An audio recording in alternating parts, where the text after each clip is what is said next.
We're back in the studio, baby. No more episodes at midnight where I'm barely awake. Those are fun episodes, by the way. They are. I just extend everything out like this, baby. Like this, baby. We got the draft next week. Then we got free agency. And then we got summer league. So much is happening, folks. My head is spinning. We have to say, because I don't think we've had an episode since this happened, the Denver Nuggets won the chip. And Nikola Jokic doesn't seem like he cares really at all. He's already lost his NBA Finals trophy. He's probably lost his Western Conference Finals trophy. He's like, I just want to go home and see my horses win some sort of, I don't even know what type of race is happening in Serbia, but I guess it's important.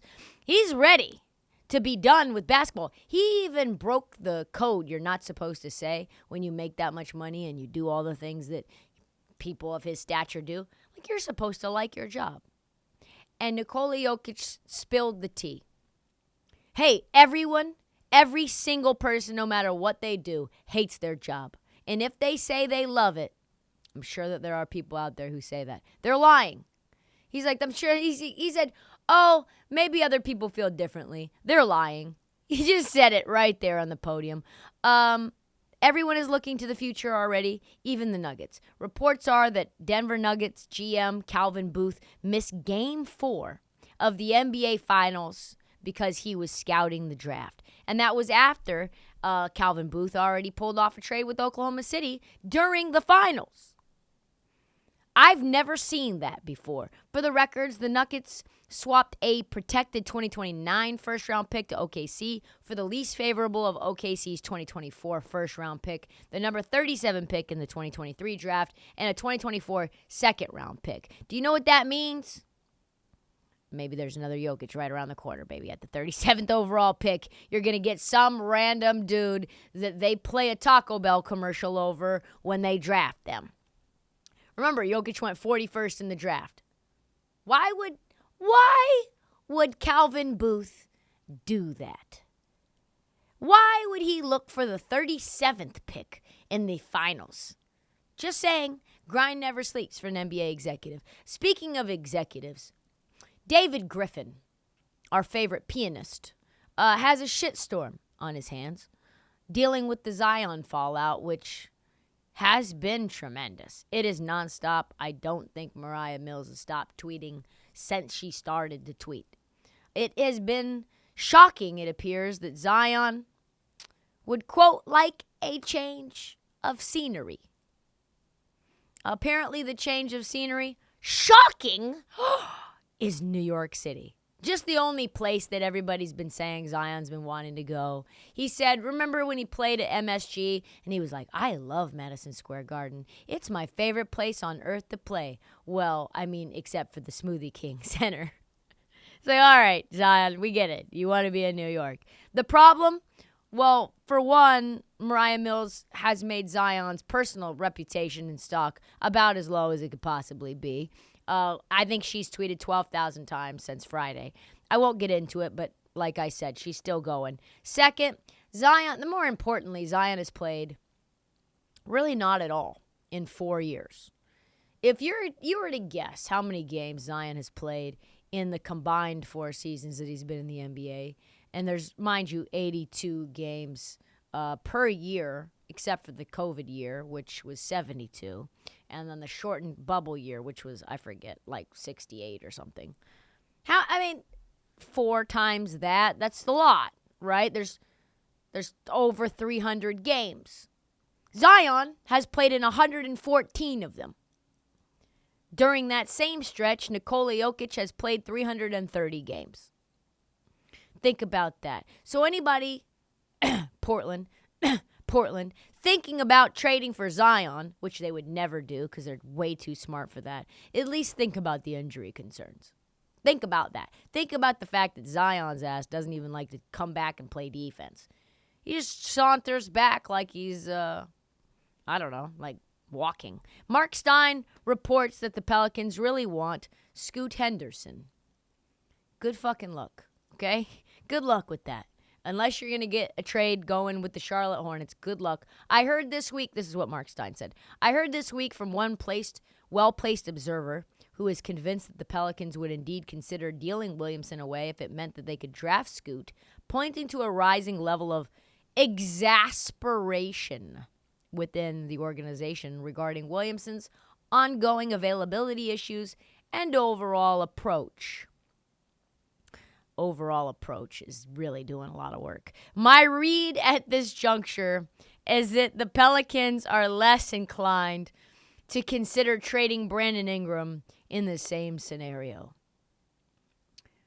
Exasperation, we'll just say, is not a great adjective when describing how you feel about your star player that you took number 1 overall in the draft 4 years ago.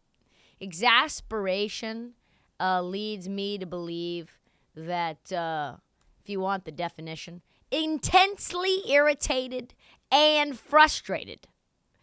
It's like your wit's end is exasperation. The end of the rope is exasperation, folks. Do I like theoretically Scoot in New Orleans? Maybe. Do I love Zion in New York? No. Do I love Zion in Portland? Absolutely fucking not. It's being floated out that Zion's trade value has never been lower, which, to be fair, is true. But what is the value of Zion?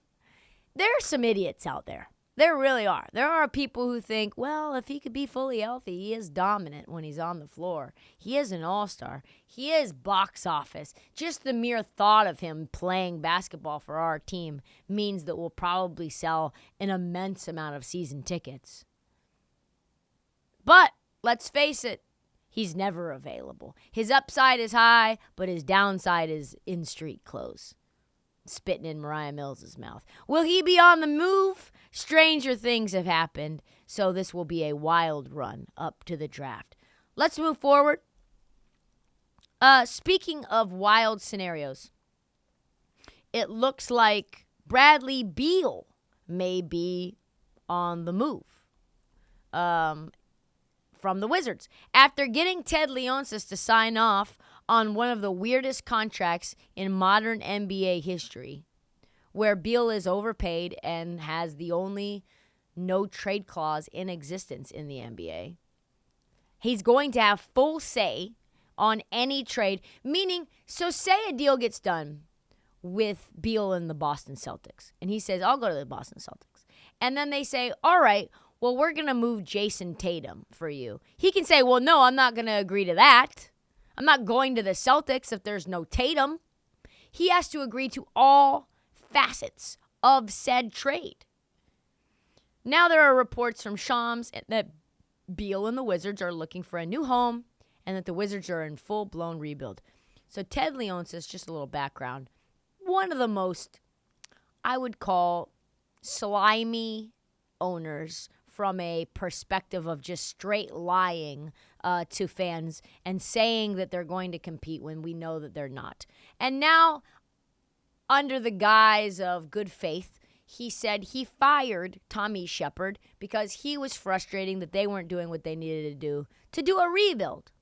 I'm sorry, the rebuild aspect was never really even a possibility because Ted Leonsis would rather have the Wizards be an 8 seed and get the money for one play-in game than to just fully blow it up and start it again.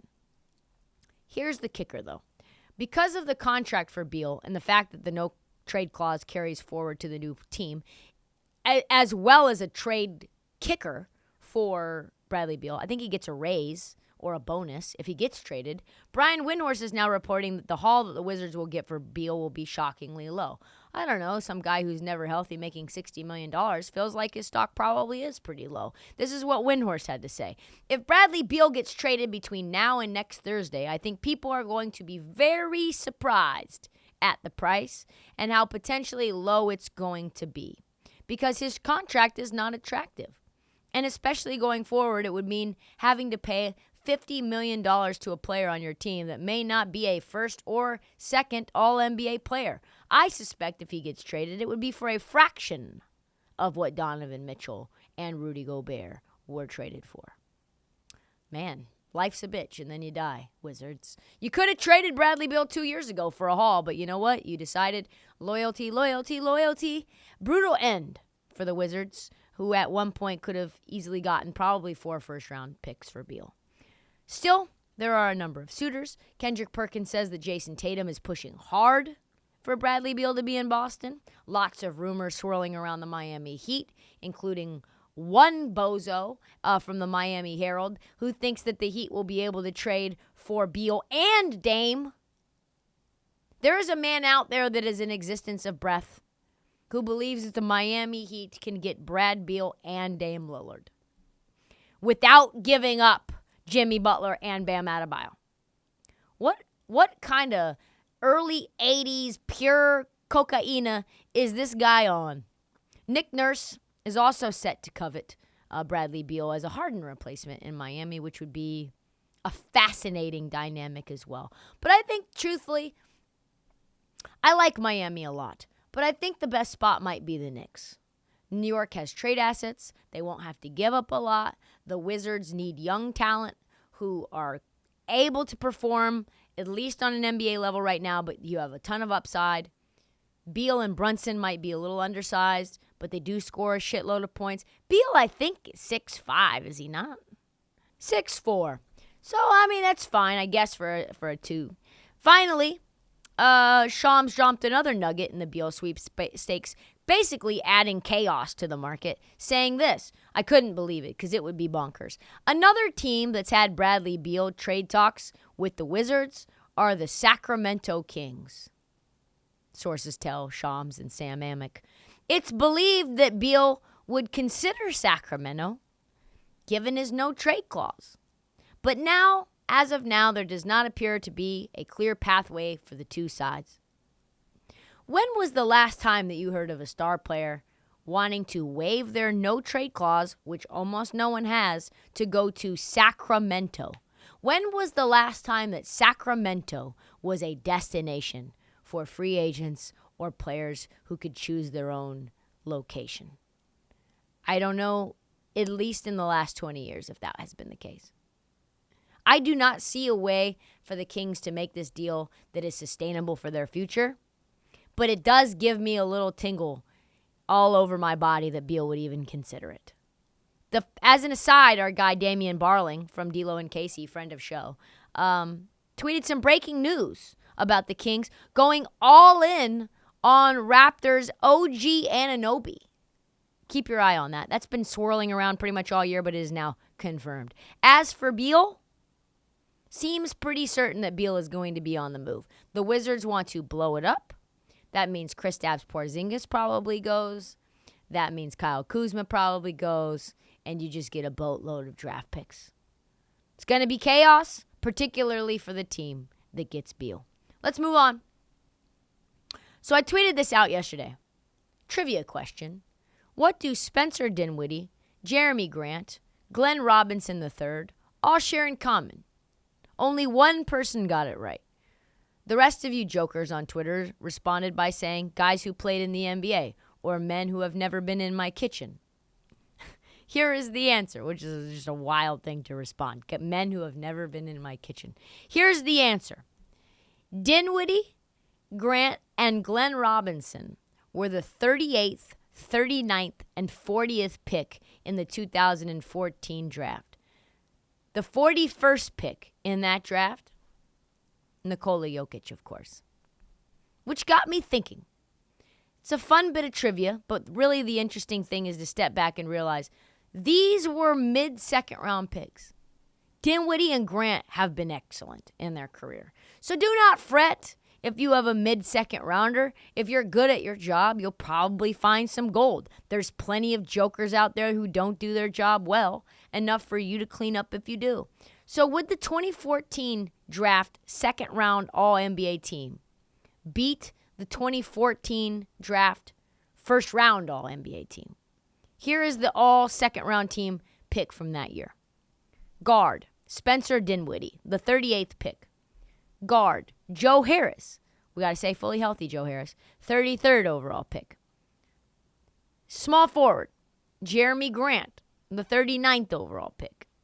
Power forward, Dwight Powell, has value over replacement player. He was 45th, 8th overall in the entire draft, 8.3 overall. Nikola Jokic, number 41st. And the 6th man off the bench would be Jordan Clarkson, 46th pick. That's a pretty damn good team. I'm not going to lie to you. That's a good team. Jokic could probably take those guys to the Western Conference Finals. Let's be real. That's a good team. That's if Joe Harris can move around, that's a good team. Now, come on. Here's the all first round team from that year. Guard, 6th overall, Marcus Smart. Woof. That looks bad in hindsight, does it not? 13th overall pick, Zach LaVine. Woof again. Woof, woof.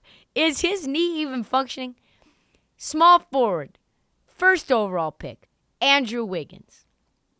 Power forward, 7th overall pick, Julius Randle.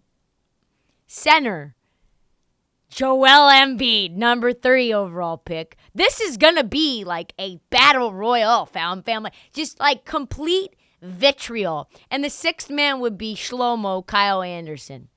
Who wins this in a 7-game series?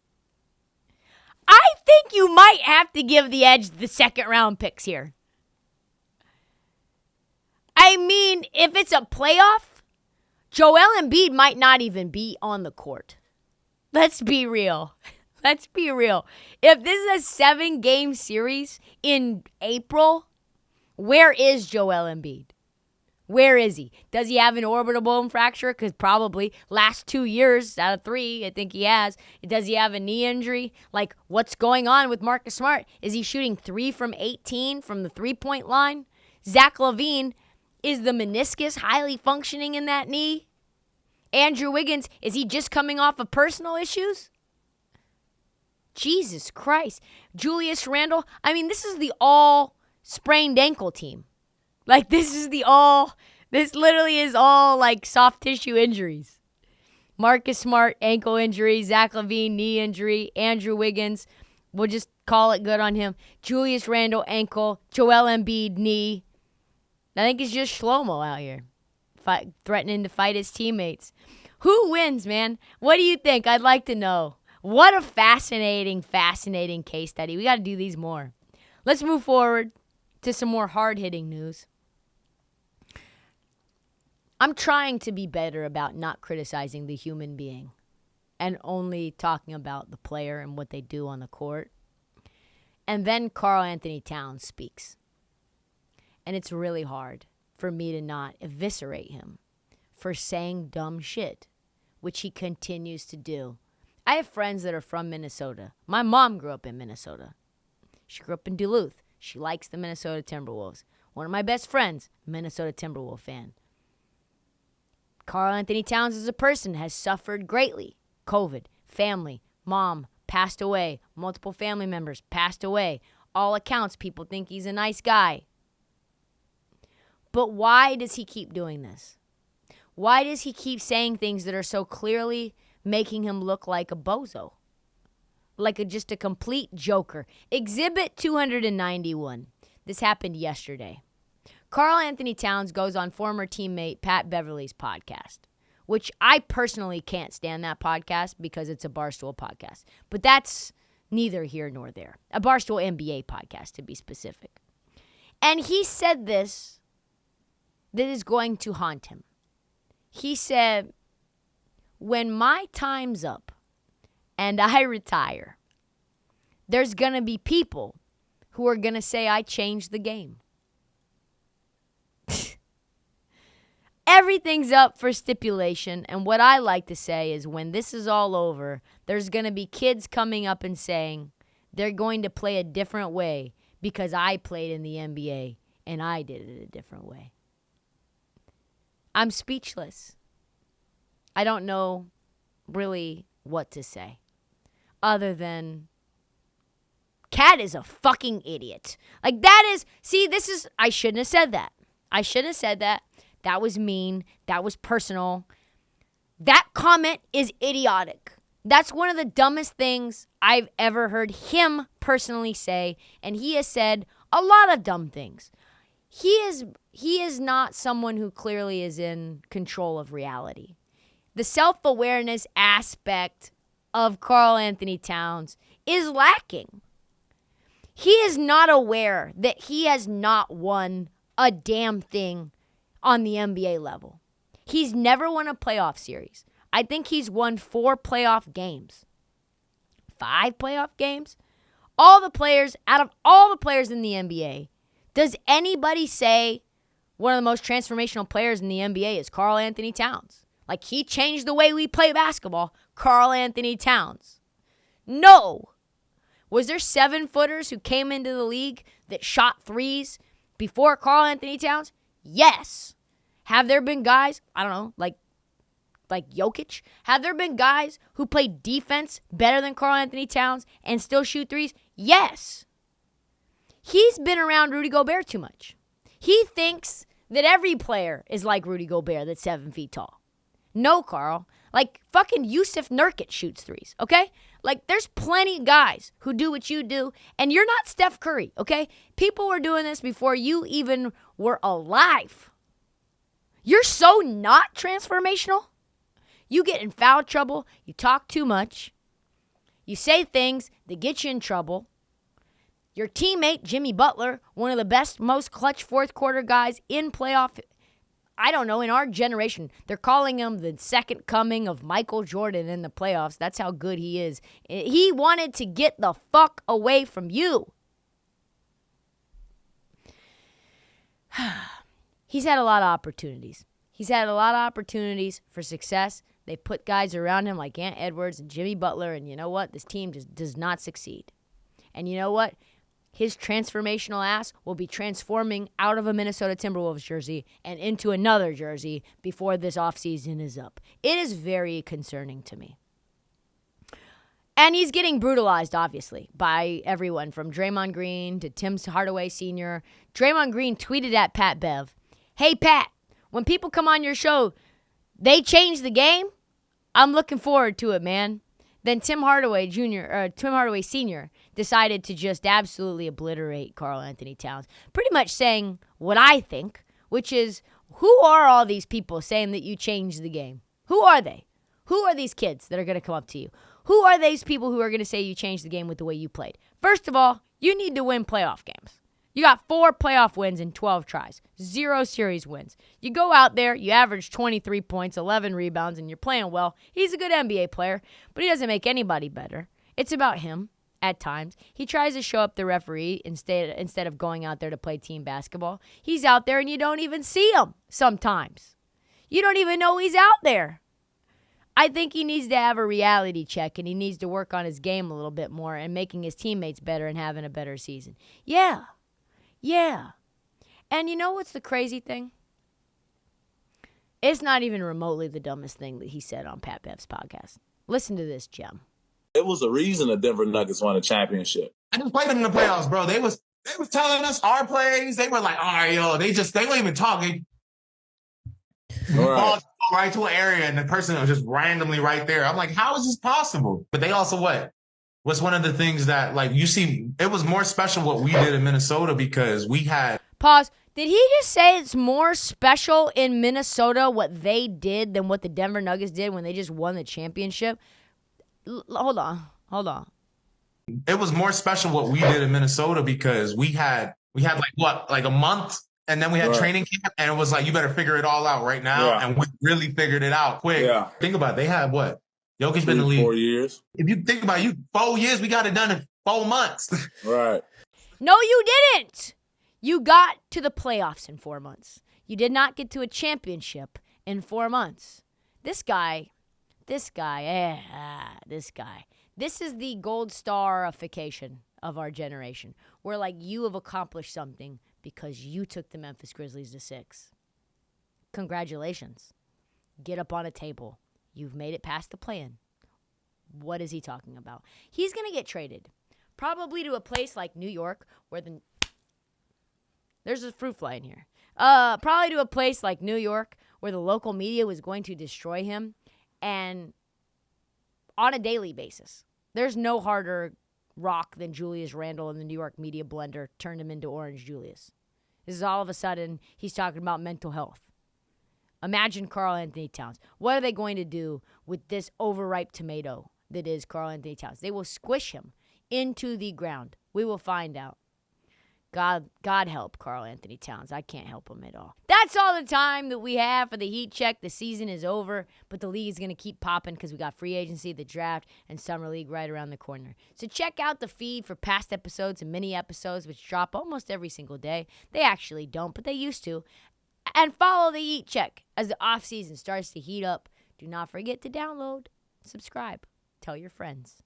Every single one of them. By the way, Rick Fox liked a post of mine today. It was a good moment. And follow us on social at This Heat Check and at Trysta Krick on TikTok, Instagram, and Twitter. We'll see you next time, my friends. Big thanks to my producer, Nick Berlansky, and all of you all for listening and watching.